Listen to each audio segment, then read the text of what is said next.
बहुत समय पहले की बात है। किसी गांव में एक किसान रहता था। वह रोज भोर में उठकर दूर झरनों से स्वच्छ पानी लेने जाया करता था। इस काम के लिए वह अपने साथ दो बड़े घड़े ले जाया करता था, जिन्हें वह डंडे में बांधकर अपने कंधे पर दोनों तरफ लटका लेता था। उनमें से एक घड़ा कहीं से फूटा हुआ था और दूसरा एकदम सही था। इस वजह से रोज घर पहुंचते पहुंचते किसान के पास 1.5 घड़ा पानी ही बच पाता था। ऐसा 2 सालों से चल रहा था। सही घड़े को इस बात का बहुत घमंड था कि वो पूरा का पूरा पानी घर पहुंचाता है और उसके अंदर कोई कमी नहीं है।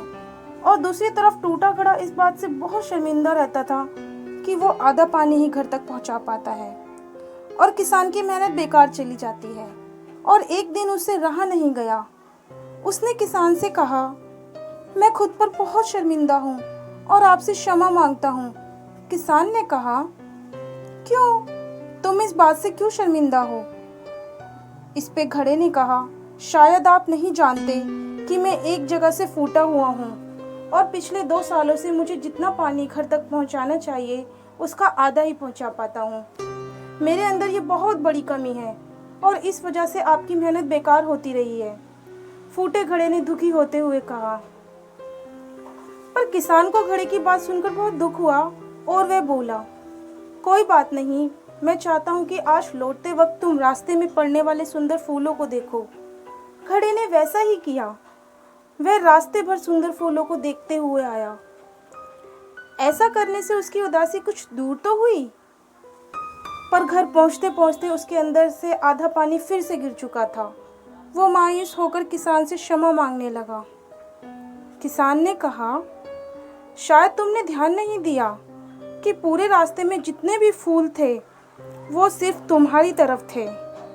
सही घड़ी की तरफ कोई भी फूल नहीं था। ऐसा इसलिए कि मैं हमेशा तुम्हारे अंदर की कमी को जानता था और मैंने उसका लाभ उठाया। मैंने तुम्हारे तरफ वाले रास्ते की तरफ रंग बिरंगे फूलों के बीज बो दिए थे।